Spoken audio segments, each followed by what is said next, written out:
안녕하세요, 시청자 여러분. 오늘 사이언스 리더 제20회 시작하겠습니다. 오늘은 코로나19 치료제들 현재까지 긴급하게 사용이 허가된 것 3가지에 대해서 알아보고요. 또 향후에 그러면은 코로나19에 대한 치료제 개발 가능성이 나올까?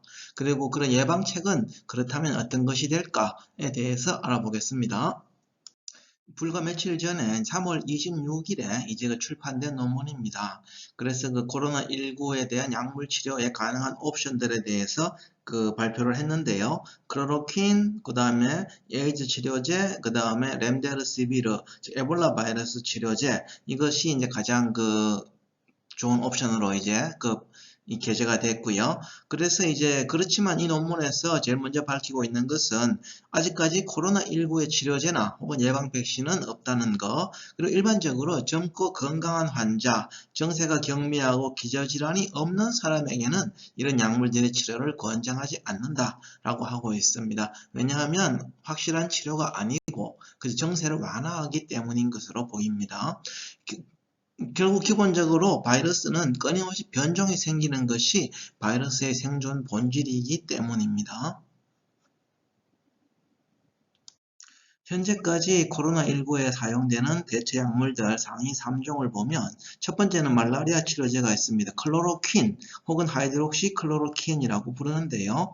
원래는 말라리아 원충류가 학질 모기에 의해서 감염이 되고 그런 모기에 물리면 그 원충류가 우리 피 속에 있는 적혈구 내로 들어가기 때문입니다. 그래서 여기 보시면 이제 적혈구 안에 이 기생충이 안에 들어가 있는 게 보이죠. 이게 이제 말라리아의 원인인데 이 클로로킨이라는 약물이 이 말라리아를 이제 치료할 수 있는 것 있고 이게 나중에는 류마티스 관절염이나 루푸스 별로 관계가 없어 보이는 질병의 치료에도 사용이 되고 있습니다. 두 번째로는 이제 에이즈 치료제가 있습니다. 그래서 여기 로피나비르, 리토나비르의 혼합물이고 원래 HIV라는 이제 바이러스, 이제 RNA 바이러스죠. 똑같이 코로나와 똑같습니다. 전염이 되면 이제 혈액 면역 세포를 공격해서 점점 이제 혈액이 무력화되는, 그래서 이제 나중에는 면역이 없어서 죽게 되는 그런 아주 무서운 질병이죠. 81년도에 1981년에 처음으로 보고되었을 때는 뭐 하늘이 내린 징벌이니 이렇게 아주 무섭게 표현이 됐지만 이제는 과학의 발달로 관리 가능한 질병으로 이제 변했습니다. 세 번째는 이제 에볼라 치료제입니다. 에볼라 출혈열인데 정확하게는 이제 렘데르시비르라는 약물입니다. 원래 이제 이 에볼라 바이러스도 역시 같은 RNA 바이러스고 그 다음에 이제 박쥐에 의해서 전염이 되고 사람 대 사람 감염이 이제 가능한 것으로 알려졌습니다. 그렇게 해서 이 3가지 약물들의 이제 공통점을 살펴보면 모두 다 혈액세포를 공격한다는 거고요. 그 다음에 이제 면역 기능이 약화된다는 겁니다. 그리고 또 여기 신장의 기능이 약화된다는 이런 공통점을 가지고 있습니다. 먼저 클로로킨에 대해서 알아보면요. 왜 이걸 사용하게 되었나? 그건 우연히 바이러스 활성을 억제한다는 걸 발견했기 때문입니다. 그리고 이 클로로킨이 원래 면역 조절 기능이 있을 것으로 기대가 되기 때문인데요. 자가 면역 질환인 류마티스 관절염이나 루푸스 억제제 혹은 더 나아가서 항암제로도 사용이 되고 있기 때문입니다. 그래서 이 작용기작은 바이러스 RNA의 복제를 차단합니다. 그리고 이제 그러니까 바이러스가 재조립돼서 다시 방출되는 것을 막을 수가 있는 거죠. 그리고 이제는 말라리아 원충류가 감염이 되면 신기하게도 총 콜레스테롤이 감소하고 HDL 콜레스테롤이 감소하는 증상이 있습니다. 이건 제가 지난 시간에 말씀드린 것처럼 이 코로나 바이러스에 감염이 되면 이 HDL 콜레스테롤이 급격히 감소하는 것과 아주 유사한 임상 증상을 보입니다. 그래서 여기에 이제 혹시 바이러스를 퇴치할 수도 있겠다라는 기대 속에서 사용하게 된 거죠. 그리고 이제 구조는 이렇게 생겼습니다. 이렇게 이제 클로라이드가 있기 때문에 클로로키논이라고 불리고요. 끝에 하이드록실 OH기, 즉 수산기죠. 수산기가 있으면 하이드록시 클로로키논이고 없으면 그냥 클로로키논입니다. 클로로퀸입니다. 그래서 우리가 그냥 클로로킨의 구조라고 생각하면 가장 쉽게 이해가 될 것 같습니다. 원래 오래된 약이죠. 1934년에 처음으로 바이엘에서 개발됐고, 이제 원래는 이 말라리아 치료제로 사용이 됐다가 나중에 알고 보니까 자가면역 질환 치료제, 즉 류마티즘이나 혹은 루푸스 이런 데 사용해도 된다는 걸 알아서 이제 광범위하게 사용되고 있죠. 네, 그리고 신기하게도 이 클로로킨이 복용하면 이 리피드의 변화가 오는데 총 콜레스테롤이 감소하고 LDL 콜레스테롤이 감소합니다. 그리고 무엇보다도 이런 HDL 콜레스테롤이 증가하기 때문에 아주 좋은 이런 면역 활성 혹은 염증 억제 이런 효과를 보이는 걸로 알려져 있고요. 그리고 LDL을 빨리 신속하게 제거해 줍니다. 그래서 여기 보면 LDL의 제거를 신속하게 한다. 그래서 이제 나쁜 콜레스테롤을 없애주는 거죠. 그래서 아마 염증을 낮출 수 있는 것으로 이제 기대가 되고요.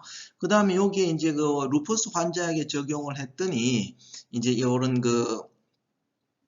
HDL이 증가하는 효과, 그 다음에 여기 이제 CDP가 클로로킨을 복용한 그룹인데 LDL이 감소하고 HDL이 증가해서 원래 루푸스 환자들의 특징이 HDL이 감소하는 거거든요. 근데 그거를 이제 개선시켜 준다는 걸 알아냈습니다. 그래서 클로로킨이 이런 콜레스테롤의 정세를 개선을 해서 이 나빠진 콜레스테롤을 좋게 해서 이제 이런 이 염증 억제, 그 다음에 면역 활성을 개선한다. 이렇게 이제 보고가 되어 있습니다. 그래서 낮은 클로로킨을 계속 처리했더니 이런 사람의 대사증후군에도 좋은 효과가 보이더라는 논문이 계속 이제 발표가 되었습니다.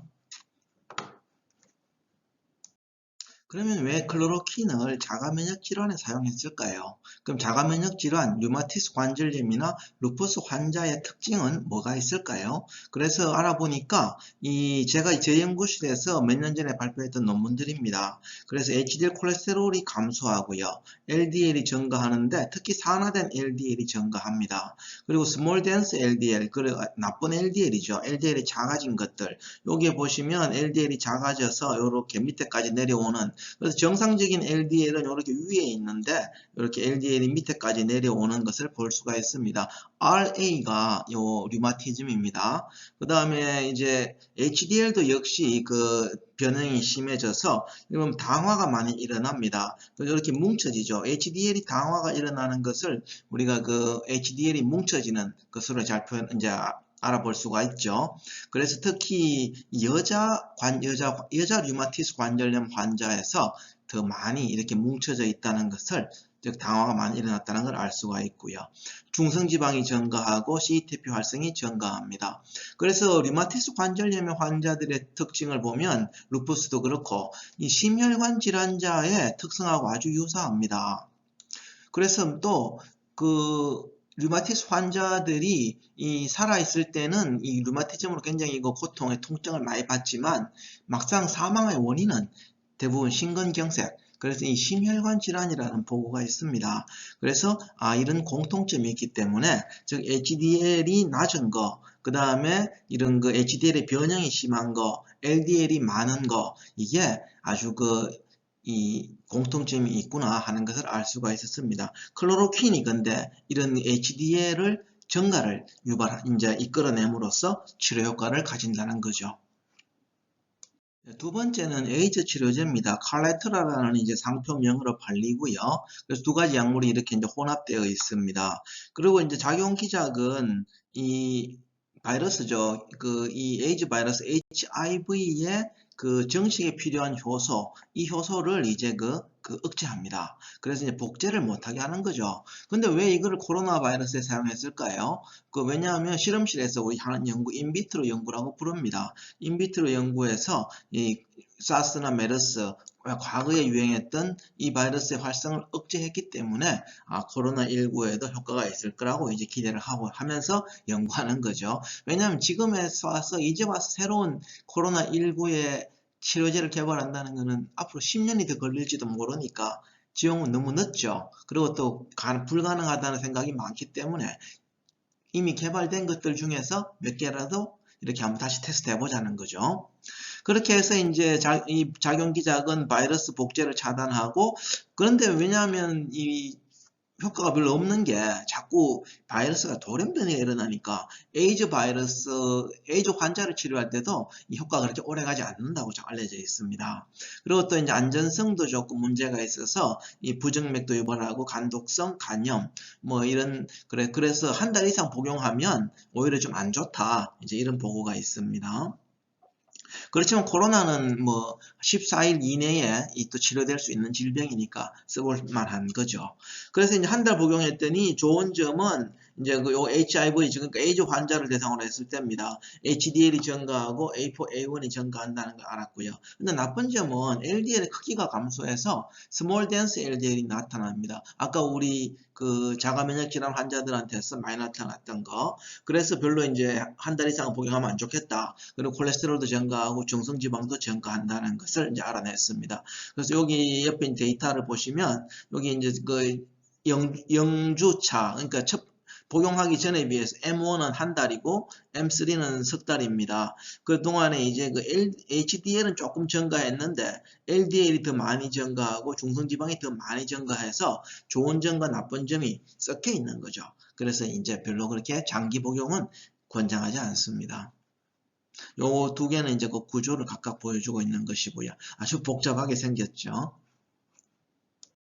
그래서 좀 더 단기간, 그래서 14일 동안 투여해 봤더니 HDL이 증가하고 LDL은 감소했다, 또 중성지방이 감소했다는 아주 긍정적인 결과를 얻었고요. 그리고 또 그런 단기간의 그 치료에서 이 약물들이 이 HDL의 항산화 효소, 우리가 파라옥소네이즈라고 부르는데 이 효소의 활성을 증가시켰다는 이제 보고가 있었습니다. 그래서 그 HDL이 증가하고 여기에 보시면 이제 그 HDL이 증가하고 그 다음에 그 이런 항산화 효소 활성이 증가해서 이 좋은 긍정적인 치료 효과를 얻었다는 이제 보고가 있습니다. 그래서 단기간 치료에서는 어떤 좀 좋은 점을 알 수 있겠다, 볼 수 있겠다 해서 이제 이렇게 그 치료에 사용하고 있죠. 그럼 에이즈 환자의 특징은 뭘까? 그래서 이제 다른 연구자들이 많이 연구를 했습니다. 그래서 알아낸 건 신기하게도 HDL과 연관이 있다는 겁니다. 그래서 에이즈의 바이러스 감염이 되면 HDL이 감소하고요. 그 바이러스가 늘어날수록 HDL은 또 비례해서 감소한다는 겁니다. 여기에 보시는 것처럼 바이러스 이제 HIV죠. 그 에이즈 유발 바이러스에 감염이 되면 HDL이 약간 감소하는데 바이러스가 늘어날수록 더 많이 HDL이 감소한다는 걸 알 수가 있고요. 그만큼 HDL이 감소하는 만큼 여기에 염증 인자 CRP도 따라서 증가한다는 것을 알아냈습니다. 그리고 HCRP가 많이 감소할수록 HDL은 더 감소가 폭이 더 커지는 거고요. 그래서 너무나 신기하게도 이런 그 에이즈 바이러스, 에이즈 질병에 에이즈 감염된 사람들이 HDL이 손상되고 감소하는구나. 그리고 그게 결국은 이런 그 HIV의 인펙션 감염이 이런 그 HDL의 감소와 그 다음에 염증의 증가와 아주 유사한 아주 그 유의한 연관성을 보이고 있다는 것을 알게 된 겁니다. 그래서 참 그 제가 연구한 것이 아니라 다른 사람들이 연구한 것에도 이런 그 자가 면역 질환 혹은 에이즈 혹은 그 바이러스 질병들에서 그 HDL이 한다는 거, 그리고 A4A1의 변형이 생긴다는 것을 잘 보여주고 있습니다. 그래서 제가 30년 동안 HDL을 연구했는데 이런 그 중요한 질병들에서 HDL이 손상이 일어나는구나 하는 걸 알 수가 있었고, 이건 저만의 연구가 아니라 다른 해외의 많은 연구자들이 똑같이 보고하고 있다는 걸 알 수가 있습니다. 세 번째로 렘데시비르는 그 뉴클레오시드 염기 유사체입니다. 원래는 에볼라 바이러스의 치료제로 개발이 됐고요. 염기 유사체란 말이 무슨 말이냐 하면 여기에 보시는 것처럼 이제 아데닌 염기가 요렇게 이제 생겨서 RNA 우리가 아데닌, 그 다음에 우라실, 뭐 구아닌, 시토신 고등학교 생물 시간에 배운 염기지 않습니까? 여기에 이제 유사체가 렘데시비르라서 바이러스가 복제할 때 얘가 있으면 자기의 아데닌인 줄 착각해서 이제 얘를 쓰다 보니까 복제가 제대로 안 되겠죠. 그래서 이제 작용기작은 바이러스의 복제를 차단할 수 있는 거고요. RNA 염기 유사체로서 복제 시에 혼란을 유발합니다. 그런데 이제 왜 이걸 코로나에 쓰느냐 하면 같은 RNA 바이러스 계열이니까 코로나 포함해서 다양한 바이러스 억제에 이 효과가 있을 것으로 이제 기대를 하는 거죠. 그래서 이제 뭐 비교적 최근에 개발된 약물이기 때문에 이 리피드에 대한 영향은 많이 보고되어 있지 않습니다만 그 원숭이를 대상으로 한 동물 시험에서 중성 지방을 감소시키는 것으로 이제 효과가 있는 것으로 이제 보고가 됐습니다.